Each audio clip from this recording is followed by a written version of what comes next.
The voice of sharing. Durian ASEAN.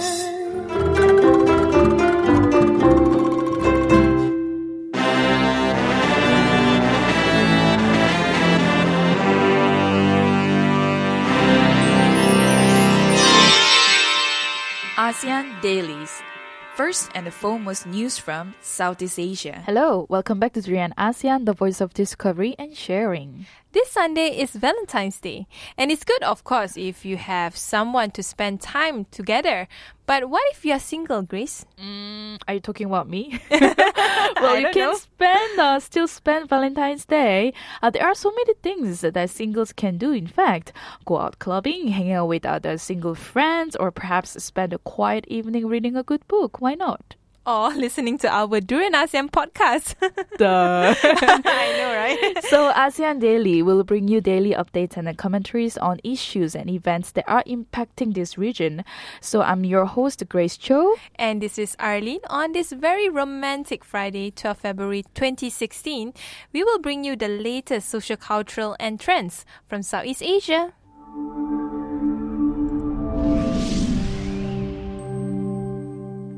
So our top story today, scientists have detected gravitational waves as these two black holes eat each other. Can you imagine these two black holes eating each other? That's crazy. Yeah. I mean, but obviously not literally, right? For the first time, we have detected such waves unambiguously. That's quite strange, and also it's quite a great thing to, catch these two. So Albert Einstein was right after all. But what are these gravitational waves? Well, we have to ask him, except that he's not alive yet. Right. Anyway, just to give a bit of explanation. Gravitational wave, not to be confused with gravity waves, which are a total different thing, are ripples in the fabric of space-time caused when a massive object is accelerated. By the time they get here from distant astronomical objects, the waves have incredibly low energy and are phenomenally difficult to detect, which is why it takes a century to discover them, since they were first predicted by who else? Einstein theory of general relativity. Well, okay, that's full of scientific jargons there. But from what I've read, what caused the gravitational waves they detected at the Laser Interferometer, which is the Gravitational Wave Observatory, or let's go for short term, which is LIGO. You mean Lego or Ligo? LIGO. Well, it is amazing and it's really, really mind-blowing. Yes, and scientists have caught on camera. Again, it's not literally caught on camera. Okay. It's so far away. But the dead spiral and aftermath of two huge black holes, 1.3 billion light years from Earth, merging together in a titanic, catastrophically violent event. Oh my goodness, that's really, really beautiful description, Arlene, there.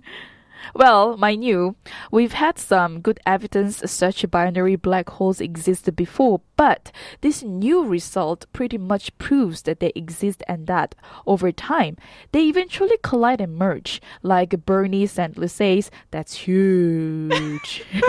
You know Bernie Sanders. Yeah. Well, so what's next for LIGO? For LIGO. Well, when two neutron stars merge and form a black hole, they release not just gravitational wave, but also a huge flash of energy in the form of gamma rays and even visible light. And these gamma rays bursts occurs in the universe, guess what? Every day. Right. We see them all the time. If we can detect the emitted gravitational wave from them, it would help astronomers understand these bizarre and incredibly violent phenomena. Oh my goodness, Ali, we can go on and go on countlessly. But, well, enough about universe for this moment. Let's focus on what's happening back here on Earth, our Earth. So, well, Thailand's nomadic fishermen urged the government to help resolve this dispute over access to ancestral shrines on land taken over by developers following the last months of violent attacks, of course. I wish we can still talk about gravitational Yeah, we are waves. still we have the vibe to talk about it. But yeah, talking about these nomadic fishermen, they are the Chao Lei, or people of the sea, and are really an interesting tribe. They drew public attention in 2004 when most of them managed to escape the tsunami. You know how violent and big the tsunami is, where Yep. it killed more than 250,000 people. And they managed to survive because they rely on their intimate knowledge of the sea. That's really incredible.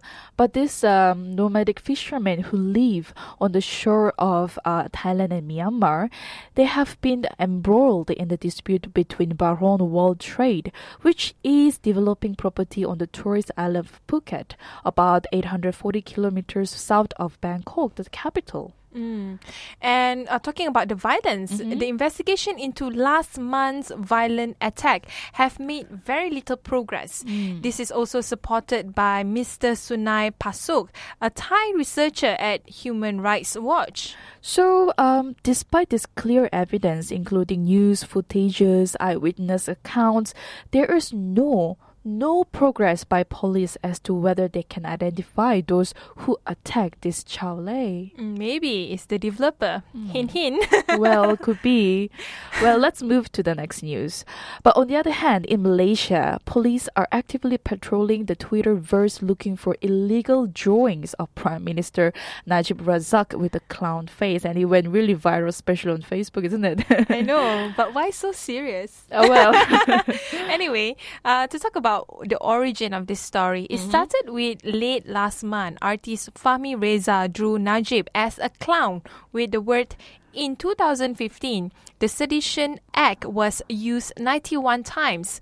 But in a country full of corruption, we are all seditious. Wow. That is what he wrote in his Facebook account as well. For sure. And within hours, the police tweeted Fahmi's warning, tell him that they were watching his account and that he should use it prudently in line with the law. Well, the police nowadays are quite tech savvy. Well, they better learn that to catch up this generation.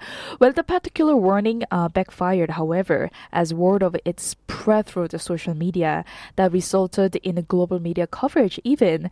And more clown-themed drawings of Prime Minister is also coming out as well. And artists rallied around this hashtag. I hope I can pronounce this correctly. Kita semua pengsahui. It's hashtag kita semua penghasut. Hasut, sorry. So that means we are all seditious.